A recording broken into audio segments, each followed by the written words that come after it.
વિદ્યાર્થી મિત્રો, આજે આપણે ધોરણ 7ની અંદર વિષય વિજ્ઞાનની અંદર પ્રશ્ન 3 અનું સંપૂર્ણ સોલ્યુશન આ વિડીયોમાં આપણે કરવાના છે।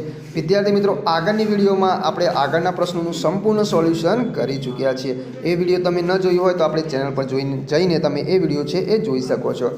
તો અહીંયા પહેલો પ્રશ્ન છે કે વનસ્પતિનું પ્રકાંડ પાણી અને ખનિજ ક્ષારોના દ્રાવણનું વહન કરે છે તે દર્શાવવું। તો વિદ્યાર્થી મિત્રો, અહીંયા 5 માર્ક્સમાં આ પ્રયોગો છે પૂછાતા હોય છે। ટોટલ 2 પ્રયોગો આપણે લખવાના હોય છે અને એના 10 ગુણ હોય છે। તો જોઈએ તો સાધન સામગ્રીમાં આવશે કાચનો ગ્લાસ, પાણી, કુમળા છોડ, લાલ શાહી।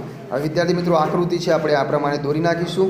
હવે પદ્ધતિમાં લખીશું કે સૌપ્રથમ એક ગ્લાસ લો, ગ્લાસની અંદર અડધે સુધી પાણી ભરો, તેની અંદર લાલ શાહીના 3-4 ટીપા નાખી પાણીને હલાવી દો।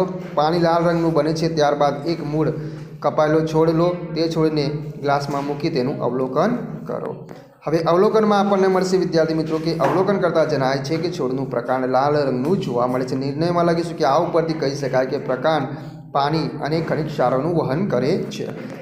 એના પછી આગળ જોઈએ વિદ્યાર્થી મિત્રો, બીજા નંબરનો પ્રયોગ છે, એમાં છે યીસ્ટમાં કલિકા સર્જન દ્વારા થતું અલિંગી પ્રજનન સમજવું। તેમાં સાધન સામગ્રીમાં આપણે લખીશું યીસ્ટ પાવડર, ખાંડ, પાણી ભરેલું વાસણ, સૂક્ષ્મદર્શક યંત્ર અને સ્લાઇડ। હવે આકૃતિમાં આપણે આ રીતે દોરીશું યીસ્ટ કોષ, વિકસિત કલિકા, નવી કલિકા અને કલિકાઓની સાંકળ। હવે પદ્ધતિમાં આપણે લખીશું વિદ્યાર્થી મિત્રો કે એક ચપટી યીસ્ટ પાવડર લો, એક પાણી ભરેલું પાત્ર લો, તેની અંદર યીસ્ટ પાવડર નાખો, તે પાણીને હલાવો, 1 ચમચી ખાંડ તેમાં નાખો, તે દ્રાવણને હલાવીને ઓરડામાં હુંફાળી જગ્યાએ મૂકો। આ દ્રાવણનું 1 ટીપું કાચની સ્લાઇડ પર મૂકો, પછી તેનું અવલોકન કરો। પછી તેનું અવલોકન કરવાનું છે। તો અહીંયા વિદ્યાર્થી મિત્રો, અવલોકનમાં આપણને જોવા મળશે કે અવલોકન કરતાં જણાય છે કે જે યીસ્ટમાં નવા કોષો કલિકા સ્વરૂપ જોવા મળે છે। નિર્ણય આવશે કે યીસ્ટમાં કલિકા સર્જન દ્વારા પ્રજનન થાય છે। એના પછી આગળનો પ્રયોગ છે ત્રીજા નંબરનો, એ જોઈએ તો એમાં છે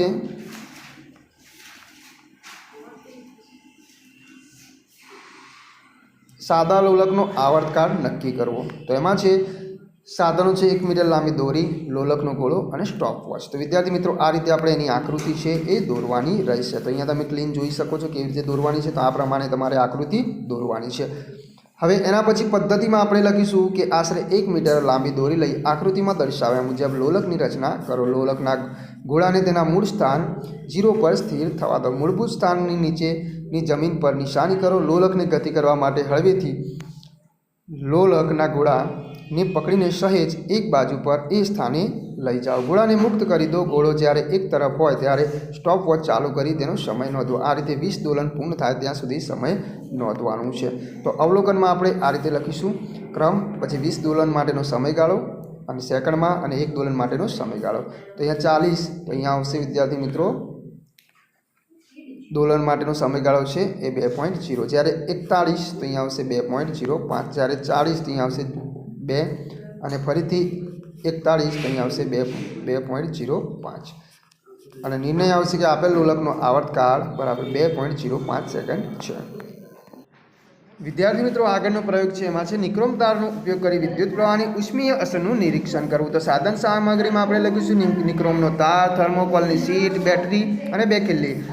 આકૃતિ આપણે આ રીતે દોરવાની રહેશે। સૌપ્રથમ આપણે પદ્ધતિમાં લખીશું સૌપ્રથમ થર્મોકોલની શીટ લો, તેના બંને ખૂણા પર ખિલ્લી લગાડો, 2 ખિલ્લીની વચ્ચે નિક્રોમનો તાર વીંટો, 1 ખિલ્લીનો એક છેડો આપણે અહીંયા ધન સાથે અને બીજો છેડો ઋણ ધ્રુવ સાથે જોડવાનો છે।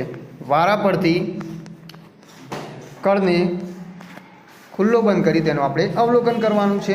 તો અવલોકનમાં લખીશું કે અવલોકન કરતાં જણાય છે કે કળ ખુલ્લો રાખતા નિક્રોમનો તાર ગરમ થતો નથી, જ્યારે કળ બંધ રાખતા નિક્રોમનો તાર ધીમે ધીમે અમુક મિનિટોમાં ગરમ થઈ જાય છે। નિર્ણય આવશે કે આ ઉપરથી સાબિત થાય છે કે નિક્રોમના તારનો ઉપયોગ વિદ્યુત પ્રવાહની ઉષ્મી અસર ચકાસવા કરવામાં આવે છે।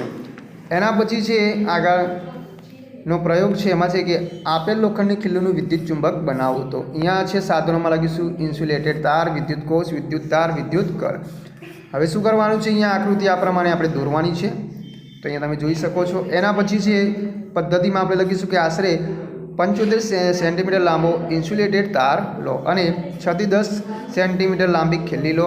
તારને ખિલ્લીની ફરતે ચુસ્ત રીતે ગુજરાતી જેમ વીંટાળી દો। તારમાં બંને છેડાને મુક્ત રાખો, વિદ્યુત કળને મુક્ત રીતે રાખો. વિદ્યુત કળને વિદ્યુત કોષથી જોડો.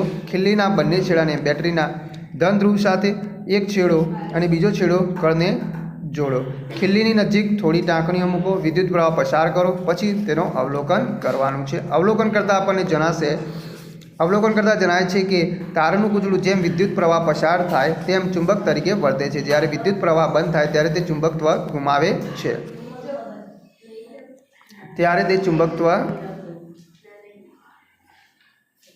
તો અવલોકન કરતાં જણાય છે કે તારનું કૂતરું જેમ વિદ્યુત પ્રવાહ પસાર થાય તેમ ચુંબકત્વ તરીકે વર્તે છે. જ્યારે વિદ્યુત પ્રવાહ બંધ થાય ત્યારે તે ચુંબકત્વ ગુમાવે છે. ટાંકણીઓની તેની તરફ આકર્ષતો નથી. ચાલુ કરતાં ટાંકણીઓ ખીલ્લીની નજીક આવીને ખીલ્લીને ચોંટી જાય છે. નિર્ણય આવશે વિદ્યુત પ્રવાહ પસાર થતાં લોખંડની ખીલ્લી વિદ્યુત ચુંબક બને છે. એના પછી છે અંતર્ગોળ અરીસો. અંતર્ગોળ અરીસાની સામે વસ્તુને જુદા જુદા અંતરે મૂકવાથી રચાતા પ્રતિબિંબોનો અભ્યાસ કરવો. તો સાધનોમાં આવશે અંતર્ગોળ અરીસો, મીણબત્તી, માપપટ્ટી, પડદો. તો અહીંયા આકૃતિ જે છે તમે જોઈ શકો છો વિદ્યાર્થી મિત્રો. એના પછી પદ્ધતિ પણ છે, તમે જોઈ શકો છો વિદ્યાર્થી મિત્રો. વિડીયો ખૂબ લાંબી થઈ ગઈ છે એટલે અત્યારે હું એનું વાંચન કરતો નથી. તમે વિડીયોને સ્ટોપ કરીને એને લખાણ છે એ કરી શકો છો. હવે એનું જે અવલોકન છે એ પણ તમે અહીંયા જોઈ શકો છો. અવલોકન આપણે આ રીતે લખીશું. અહીંયા જે નિર્ણય છે એમાં આપણે આ રીતે લખીશું એનું નિર્ણય. એના પછી છે આગળ હેતુ. બહિર્ગોળ લેન્સની સામે વસ્તુને જુદા જુદા અંતરે મૂકતા રચાતા પ્રતિબિંબોનો અભ્યાસ કરવો. તો એમાં પણ સાધન સામગ્રી છે તમે અહીંયા જોઈ શકો છો. એની આકૃતિ છે આ પ્રમાણની આવશે. હવે આગળ જઈએ, પદ્ધતિ જોઈ લઈએ. તો વિદ્યાર્થી મિત્રો એનું વાંચન કરતું નથી, વિડીયો વધારે લાંબી થઈ ગઈ છે એટલા માટે તમે સ્ટોપ કરીને લખી શકો છો. એના પછી અહીંયા જઈએ અવલોકન તરફ. તો અવલોકન છે આપણે આ રીતે લખીશું, તમે અહીંયા જોઈ શકો છો અવલોકન. અને એના પછી એનું જે નિર્ણય છે એ પણ અહીંયા નીચે છે, તમે આ રીતે એનો નિર્ણય છે એ લખી શકો છો. હવે એના પછીનો જે પ્રયોગ છે બહિર્ગોળ અરીસા વડે રચાતા પ્રતિબિંબનો અભ્યાસ કરવો. અહીંયા છે વિદ્યાર્થી મિત્રો સાધન સામગ્રી, આ આકૃતિ છે, આ પદ્ધતિ છે અને જે એના અવલોકનો છે એના ઉપરથી આવા પ્રશ્નો આપણને જોવા મળે છે. અને એનું અવલોકન છે અહીંયા નીચે આપણને આપેલું છે. અને આ નિર્ણય છે એ આ પ્રમાણે છે. તો વિદ્યાર્થી મિત્રો આ રીતે તમે એનો જવાબ છે એ લખી શકો છો. એના પછી છે પ્રિઝમમાં થતા પ્રકાશનું વિભાજન દર્શાવવું. તો સાધન સામગ્રીમાં આવશે પ્રિઝમ અને પડદો. આકૃતિ આપણે આ રીતે લખીશું અને એના 7 રંગનો પટ્ટો અહીંયા આપણને જોવા મળશે. પદ્ધતિમાં આપણે આ રીતે એનું લખીશું પદ્ધતિ. અને છેલ્લે જેનું અવલોકન કરીશું તો પ્રિઝમની બીજી બાજુની સપાટીમાંથી 7 રંગના પ્રકાશનો પટ્ટો આપણને જોવા મળે છે. અને નિર્ણયમાં લખીશું કે પ્રિઝમ વડે 7 રંગોનું સૂર્યનું વિભાજન થાય છે. તો વિદ્યાર્થી મિત્રો આગળના વિડીયોમાં આપણે નવા પ્રશ્નો સાથે ફરીથી